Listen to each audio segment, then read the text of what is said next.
ঐকমত্য কমিশনের সাথে বসে বিষয়গুলো উঠাতে চেষ্টা করেছিল, কি নারী বিষয়টা আমরা সামনে নিয়ে আসছি না, নারীর ক্ষমতায়নও আনছি না। গত 20 বছর 30 বছরের চিত্র বিশ্লেষণ যদি করেন বা সরকার টু সরকার যদি বিশ্লেষণ করেন, ইনুস জামানায় নারীরা কেমন ছিলেন?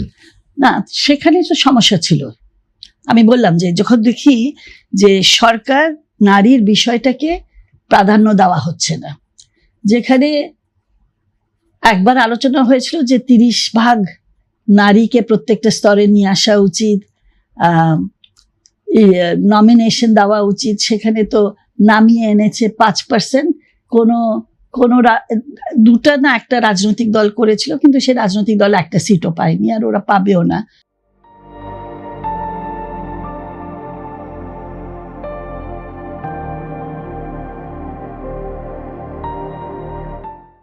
যে কারণে ওনারা দিয়েছিলেন অনেক কিছু, ভালো নারীদেরকেও দিয়েছিলেন, যোগ্য নারী।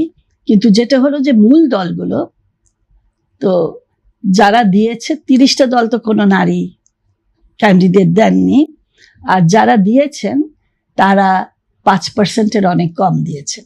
তো যে কারণে আমাদের সবচেয়ে কম একেবারে ডাইরেক্ট নির্বাচনে এসেছে 7 জন মাত্র নারী এবার এই ইলেকশনে, যেটা বিগত ইলেকশন ক্ষমতায়ন প্রশ্ন বলছেন। আমি ওটা ক্ষমতায়ন বলছি এই কারণে, নির্যাতনের সাথে এটা জড়িত। কেন এখন হলো নারীর যদি অবস্থা না থাকে, যেরকম বললাম যে ঐকমত্য কমিশনে নারীর বিষয়টা একদম উপেক্ষা করা হয়েছিল, এটা দৃশ্যমান ছিলই না। নারী সংগঠন বা নারী কমিশনের যারা ছিল ওনারা ঐকমত্য কমিশনের সাথে বসে বিষয়গুলো উঠাতে চেষ্টা করেছিল, কিছু নারী সংগঠন বা ব্যক্তি গেছিল আলাপ করার জন্য, কিন্তু এটা আসেওনি আর একদম কোনো প্রাধান্য পায়নি। তো এই মেসেজটা কি দেওয়া হচ্ছে?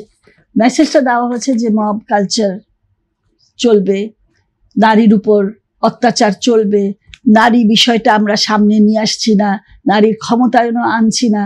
ক্ষমতায়নটা কেন দরকার? নারী ক্ষমতায়ন, যদি নারী একটা ক্ষমতাবান জায়গায় থাকে, সে কিন্তু কণ্ঠ জোরে উঠাতে পারে এবং নীতি নির্ধারণে ভূমিকা রাখতে পারে এবং ইমপ্লিমেন্টেশনে সে একটা জোর ভূমিকা রাখতে পারে। এটার জন্যই তো আমরা নারী ক্ষমতায়নের কথা বলছি, যে নারীর দরকার।